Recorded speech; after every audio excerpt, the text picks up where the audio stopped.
श्री राधा वल्लभ लाल की जय, श्री जुगल किशोर की जय,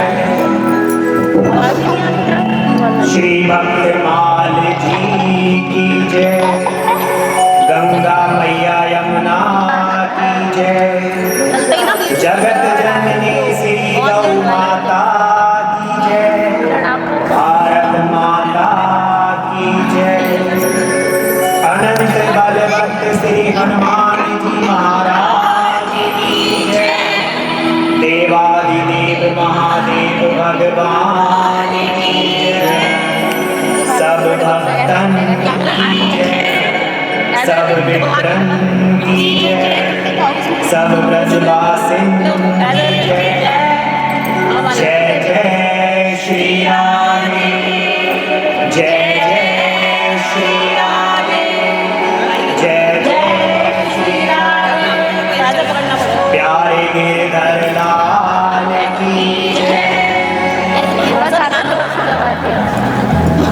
श्री ठाकुर जी के भक्तों से परिपूर्ण श्री भक्तमाल जी को बारंबार प्रणाम है। साथ ही यहाँ विराजमान सभी विक्रमण, सभी बंधुजन, सभी माताएं बहनें और नन्हे नन्हे बालक, आप सभी को जय जय श्री राधे, जय जय श्री राम, जय जय श्री कृष्णा, जय जय श्री कृष्ण, जय श्री राम, जय सिया राम, जय जय श्रीमन नारायण। जय जय श्रीमन नारायण।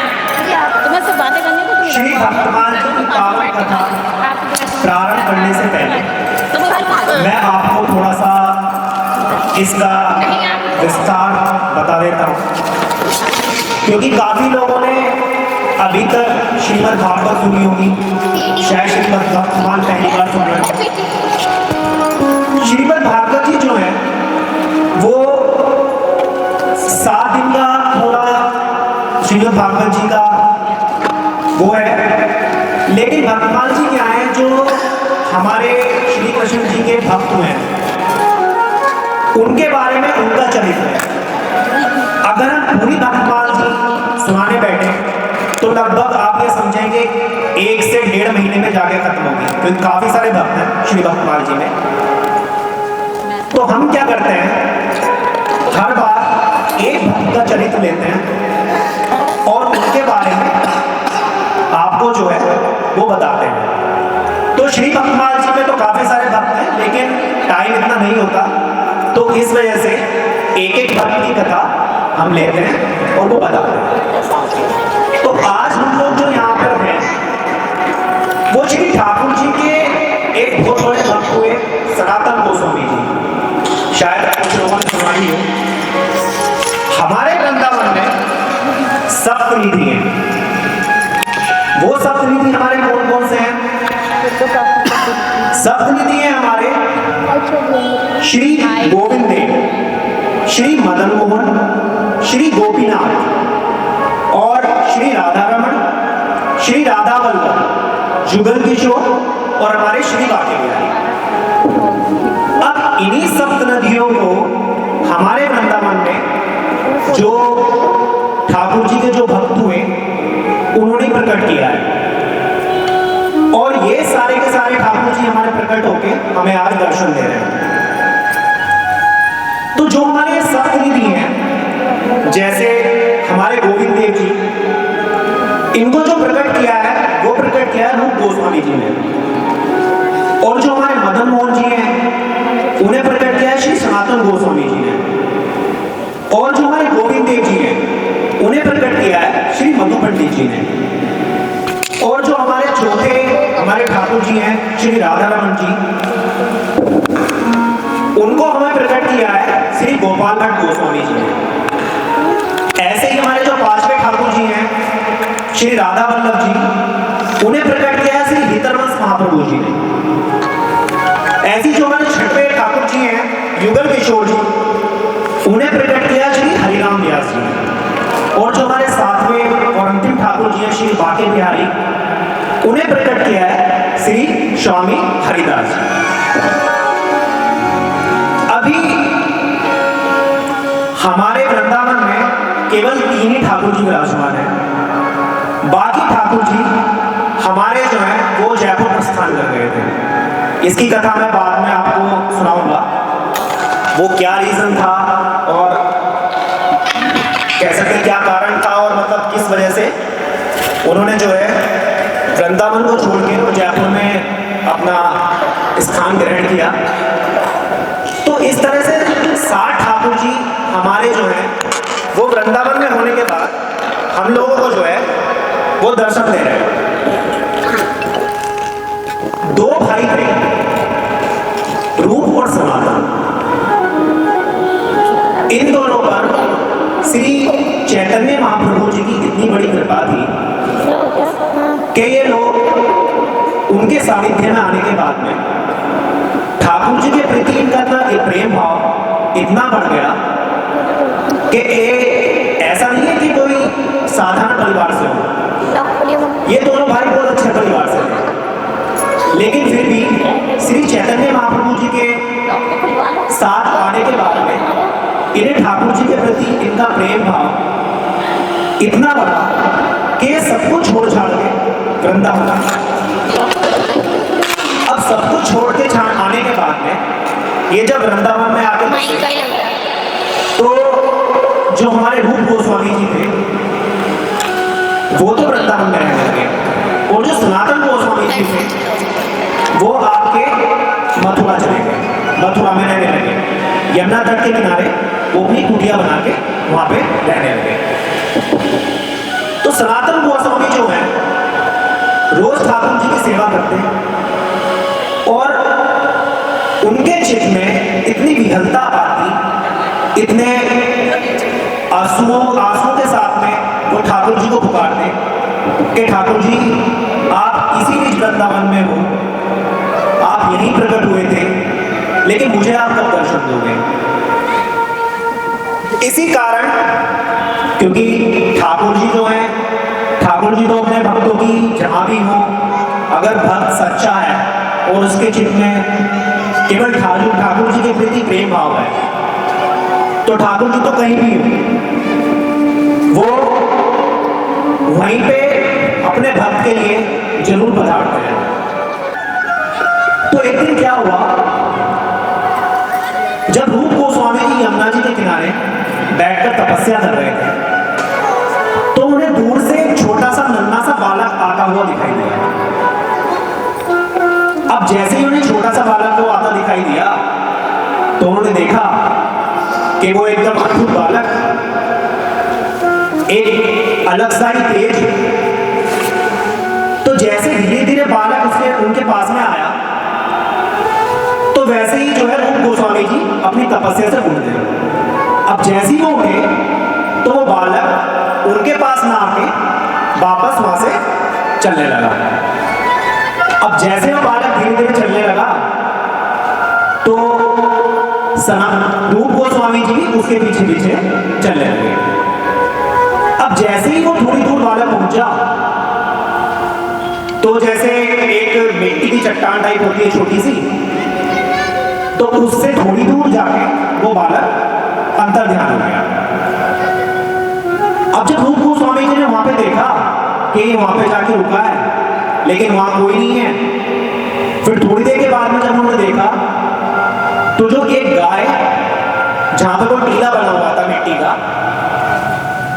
सिर्फ गाय खड़ी है वहां पे और गाय के थनों से जो है वो दूध निकल रहा है और उस चट्टान पे जो है जैसे वो विसर्जन कर रही हो इस तरह से जो है गाय अपने आप जो है वो दूध उनके ऊपर चढ़ा रही है। अब जैसे सनातन गोस्वामी जी ने देखा कि वहां तो कोई है नहीं, सिर्फ गाय है और वो दूध विसर्जित कर रही है, तो जैसे ही वो सनातन गोस्वामी जी रूप गोस्वामी जी वहां पहुंचे और उन्होंने चट्टान हटाई, चट्टान वहां से खोदी।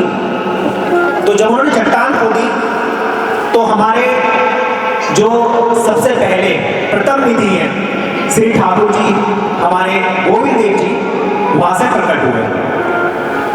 अब रूप गोस्वामी जी को उनके जो है गोविंद देव जी वो मिल गए। अब मिल गए, फैलने के बाद में क्या हुआ, ये बात सारे के सारे ब्रज में फैल गई। अब सारे ब्रज में फैल गई कि भाई रूप गोस्वामी जी के तो ठाकुर जी प्रकट हुए हैं, उन्हें उन्होंने दर्शन दिए हैं, तो सब संतों में खुशी की लहर दौड़ गई कि भाई ठाकुर जी प्रकट हुए हैं, सब उनका दर्शन करने जाने लगे। तो सब लोग तो खुश थे, उनके भाई भी सनातन गोस्वामी जी खुश थे, लेकिन कहीं ना कहीं उनके मन में क्या था, उनके मन में बस सिर्फ एक उत्कंठा थी कि ठाकुर जी मुझसे ऐसी क्या गलती हो गई कि आपने मेरे बड़े भाई रूप को तो दर्शन दे दिए, लेकिन आप अब तक मेरे लिए प्रकट नहीं हुए। अब ऐसे ही सोचते सोचते वे बेचारे परेशान होने लगे कि आप मुझे कब दर्शन दोगे। और इनका काम क्या था, सनातन गोस्वामी जी का, ये क्या करते थे, ये यमुना जी के किनारे कुटिया बनाते रहते थे, अकेले रहते थे कुटिया बना के। और इनकी जो दिनचर्या थी, वो दिनचर्या इनकी कैसी थी, जैसे हम लोग क्या करते हैं, हम लोग तो जो है 24 घंटे में से मुश्किल से किसी ने आधा घंटा निकाल लिया ठाकुर जी के लिए तो बहुत है, बाकी सब अपने काम के लिए। लेकिन वो ठहरे संत, तो वो क्या करते थे, वो जो है 20 घंटे ठाकुर जी की सेवा करते थे और केवल 4 घंटे अपनी दिनचर्या में देते थे। उन 4 घंटे में वो क्या करते थे, उनका सुबह उठना, बाकी जो आपका दिनचर्या का काम होता वो करना, नहाना, भिक्षा लेके आना और उसे पकाना, और फिर ठाकुर जी का भोग लगाना, और उसके बाद जो कुछ बचा अपना वो खुद ग्रहण करना, और उसके बाद फिर से जो है वो अपना समाधि में चले जाते थे। ये उनकी दिनचर्या थी। अच्छा, ये भिक्षा में क्या लेते थे, ये भिक्षा में लेते थे कच्चा अन्न। जैसे भिक्षा भी 2 प्रकार की होती है, एक तो आपकी भिक्षा हो गई, जैसे जो आपने कुछ कच्चा ले लिया, जैसे आटा ले लिया, नमक ले लिया, या फिर कच्ची दाल ले ली, फिर आपने उसे पका के और भोग लगा के तब आपने ग्रहण करी। एक होती है मधुकरी। मधुकरी क्या होती है, जैसे व्रज में क्या होता है, व्रज में कुछ संत ऐसे हैं, हर तरह के संत हैं व्रज में, कुछ मधुकरी पाकर भी रहने वाले हैं, कुछ भिक्षा लेंगे। मधुकरी क्या होती है, वो लोग क्या करते हैं, वो ब्रज में घर घर जाते हैं, कीर्तन करते हैं, और उस कीर्तन का एक टाइम होता है।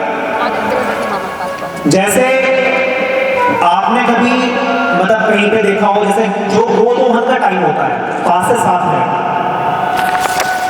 तो 5 से 7 मिनट का जो टाइम होता है गोदोहन का, वो केवल उतने ही टाइम जो है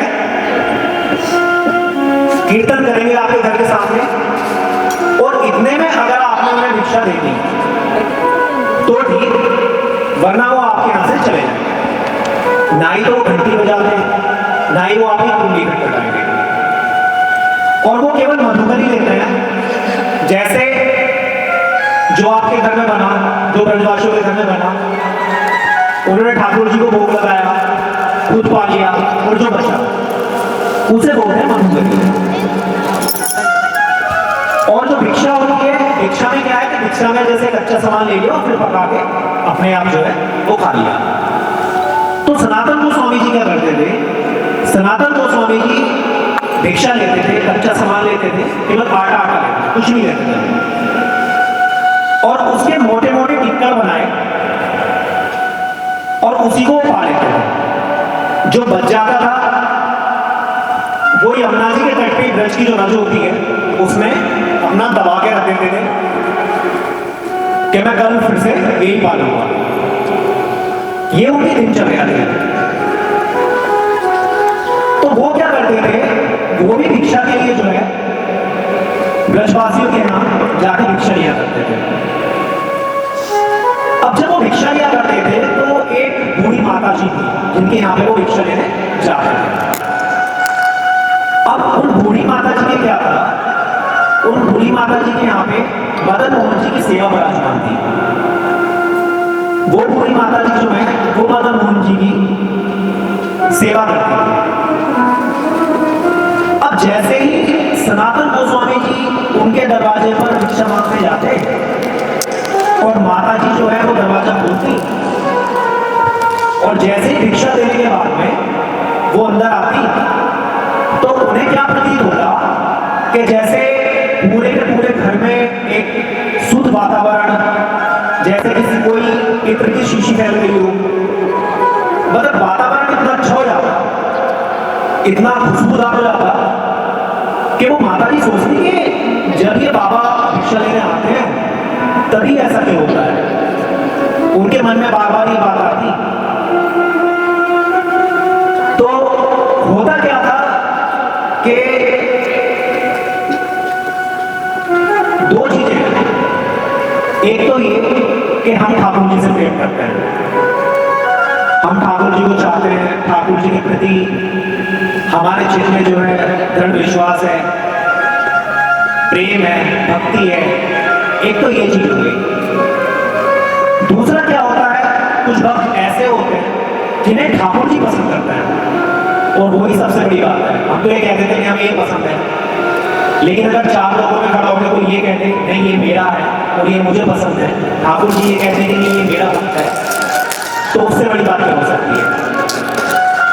तो ठाकुर जी को जो है सनातन गोस्वामी जी बहुत पसंद है।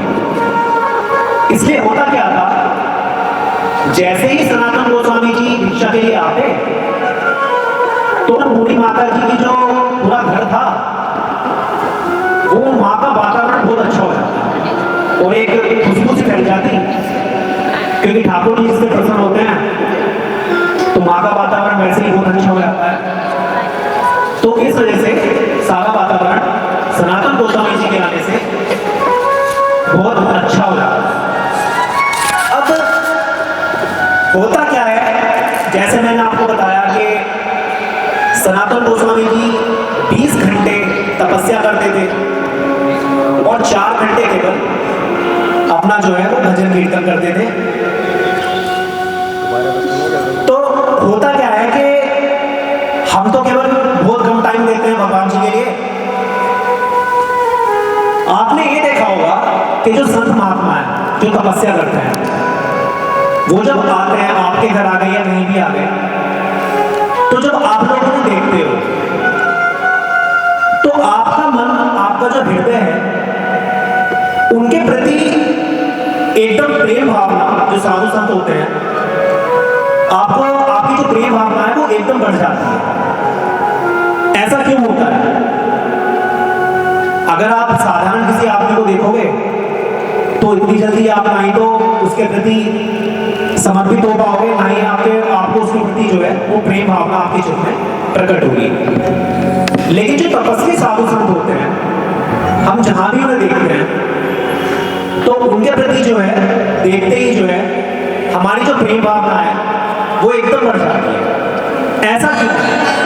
वो ऐसा सिर्फ इसलिए ही है कि हम तो अपनी दिनचर्या में से केवल कुछ ही समय निकालकर ठाकुर जी को देखते हैं, और वो जो है वो अपने 24 घंटे में से ज्यादातर टाइम जो है वो केवल ठाकुर जी को देते हैं और अपने लिए बहुत कम रखते हैं। केवल यही एक कारण है जो साधु संत हमें इतने प्रिय लगते हैं। और सनातन गोस्वामी जी का तो ये था कि 4 घंटे में अगर उनकी दिनचर्या पूरी नहीं हुई,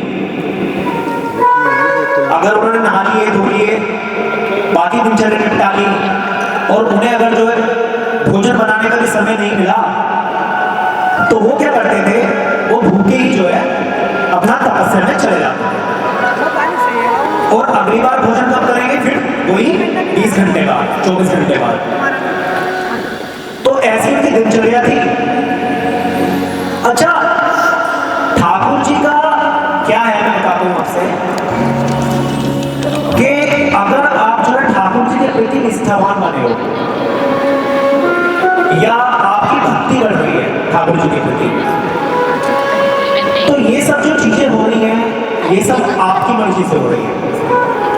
इसमें ये कह सकते हो कि मेरा आपका मन है।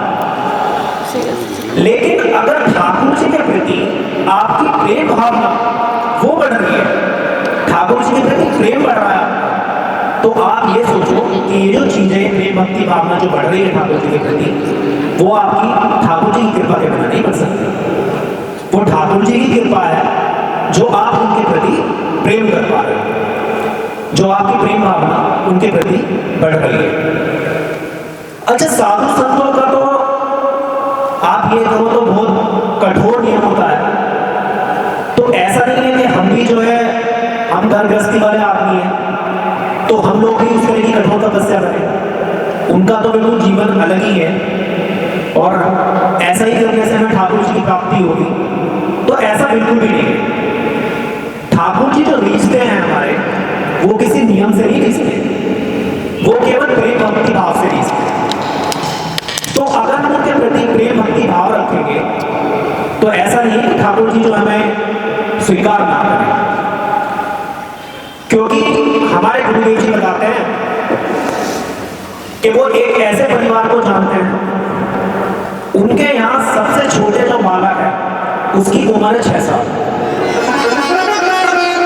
और उनके परिवार में जो सबसे वृद्ध जो पुरुष हैं उनकी उम्र जो है वो है 80 साल। अब उनका नियम सुनो, वो सारे के सारे लोग सुबह 4:30 बजे उठ जाते हैं।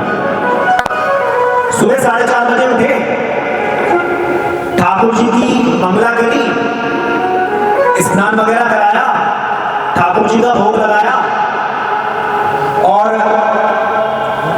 फिर सारे काम करके ठाकुर जी के, और 8:30 बजे तक वो लोग क्या करते हैं, सुबह के 8:30 बजे तक, सुबह 4:30 बजे से उन्होंने अपनी जो सेवा है वो प्रारंभ करी और सुबह के ही 8:30 बजे तक वो ठाकुर जी को सुला भी देते हैं।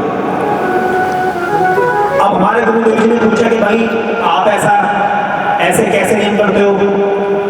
तो उन्होंने बोला कि जी सब लोग नौकरी वाले हैं, स्कूल जाते हैं, सब इतना कठोर नियम का तो पालन कर नहीं सकते, तो हम क्या करते हैं, हम अपना सुबह से 4:30 बजे से जो है ठाकुर जी की सेवा करते हैं और 8:30 बजे तक हम ठाकुर जी को जो है शयन करा देते हैं। उनकी 8:30 बजे तक ठाकुर जी की सेवा संपन्न हो जाती है। इससे क्या होता है कि हम जो भी 4-4.5 घंटे देते हैं वो पूर्णतः हमारे ठाकुर जी के लिए समर्पित रहते हैं। उसमें हम अपना कुछ भी काम नहीं करते सिवाय नहाने के बाद। तो हमारे गुरुदेव जी ने बोला कि भाई ये भी सही है, आप इतना कठोर नियम पालन नहीं कर सकते हो, लेकिन आप कम से कम निभा तो रहे हो, आप नियम जैसे कर रहे हो कर तो सही रहे हो कि 4-4.5 घंटे आप दे रहे हो, लेकिन पूर्णतः दे ठाकुर जी के लिए रहे हो। तो ऐसा भी नहीं है कि आपको जो है ठाकुर जी के प्रति जो है एकदम कठोर नियम की आवश्यकता है कि तभी ठाकुर जी जो है आपको स्वीकार करेंगे और आपको ठाकुर जी की प्राप्ति होगी। अच्छा, हमारे कलिकाल की एक घटना है, ये किसी और युग की नहीं है, कलिकाल की है और मुश्किल से 30 या 40 साल पहले की होगी, जैसा कि मैंने सुना है। महाराष्ट्र में क्या है, महाराष्ट्र में हनुमान जी का मंदिर है और उस मंदिर के ही बिल्कुल बराबर में एक थाना है। तो उस थाने में एक कांस्टेबल जो नीचे स्तर के सिपाही होते हैं वो भी कार्यरत है। अब वो क्या करते, वो थाने में आने से पहले, अपनी ड्यूटी करने से पहले हनुमान जी के मंदिर में जाते और वहां बैठकर पूजा करने लगते। अब वो जैसे ही पूजा करते तो उनके साथ क्या था, वो बैठते तो 10-15 मिनट के लिए कि मैं 10-15 मिनट के लिए बस पूजा करूंगा, लेकिन 10-15 मिनट के चक्कर में उनकी समाधि लग जाती है और वो 3 से 4 घंटे अपना जो है वो समाधि में बैठे रह जाते। अब वो जो समाधि में बैठे रह जाते तो फिर 4-5 घंटे के बाद में जब वो अपनी ड्यूटी पे जाते तो उनके जो बड़े अधिकारी थे वो उनसे बड़े नाराज होते। वो उनसे बोलते कि आप जो है भाई रोज आपका ये काम है, आप रोज लेट आते हो, ऐसे कैसे चलेगा, आपके इस दफ्तर का भी तो काम है, वो कौन करेगा। तो वो बहुत परेशान हो जाते हैं। उन्होंने हनुमान जी के साथ अपना कोई रिश्ता बनाया हुआ था वो शायद भाई मानते थे हनुमान जी को अपना। क्योंकि हम लोगों का क्या होता है कि जब तक किसी से रिश्ता ना हो तो उसके प्रति हम सोचते भी नहीं है। कोई तो संबंध हो, चाहे दोस्ती का हो, चाहे भाई का हो, बहन का हो, कुछ भी हो। क्योंकि आजकल तो लोग रिश्तों में नहीं सोच रहे, तो जो रिश्ते में नहीं है उसके बारे में क्या सोचेंगे। तो उनका कोई संबंध था, वो कोई संबंध मानते थे हनुमान जी से, तो बेचारे वो 4-4 साढ़े 4 घंटे वहीं पे बैठे रह जाते थे और रोज जाट खाते। अब एक दिन क्या हुआ, वो जैसे ही अपने दफ्तर जा रहे थे तो मंदिर के सामने जैसे पहुंचे तो हनुमान जी को उन्होंने देखा। हनुमान जी को प्रणाम किया बाहर से और हनुमान जी से बोले कि आज तो मैं आपके पास में आके बैठूंगा, मैं आके बैठता हूँ 10-15 मिनट के लिए और आप मुझे पकड़ लेते हो। ऐसे ही चलता रहा तो आप तो मेरी नौकरी छुड़वा दोगे। अब उन्होंने बाहर से प्रणाम किया और वो वहां से चलने लगे। अब थोड़ी दूर पहुंचे थे, उनके मन में क्या विचार आया कि क्या हनुमान जी से बड़ी तेरी नौकरी होगी? जब तू हनुमान जी को इतना मानता है तो फिर नौकरी की चिंता क्यों कर रहा है? ज्यादा ज्यादा क्या करेंगे, निकाल ही तो देंगे। तो उसने क्या किया, वो वापस आया और आने के बाद जो है अपना वहां पे बैठ के हनुमान जी को याद करने लगा। अब हुआ क्या, रोज तो 4 से 4.5 घंटे की समाधि लगती थी, आज देखा तो भैया 8.5 घंटे की समाधि लग गई। अब जब 8.5 घंटे की समाधि लग गई तो दफ्तर का तो सारा टाइम उसी में चला गया। अब जब उनकी समाधि टूटी और उन्होंने टाइम देखा तो बोले कि वाह प्रभु जी, आज तो आपको पता ही था, आज तो मुझे निकाल ही देगा। तो आज 4.5 घंटे की छोड़ के आपने अपने 8.5 घंटे ही लगा दिए। कोई नहीं, चलो वो मुझे क्या निकालेगा। मैं जाते ही उनसे जो है उनके पैरों में गिर जाऊंगा और उनसे बोल दूंगा कि मेरे बस की ये नौकरी नहीं है, तो आप मुझे जो है इससे खुद ही निकाल दो, मैं नहीं कर पाऊंगा। अब वो इतना कहते जो है जैसे ही दफ्तर पहुंचे तो दफ्तर में सब ऐसा नहीं, उन्हें ऐसा लगा ही नहीं कि मतलब कुछ अजीब सा होगा।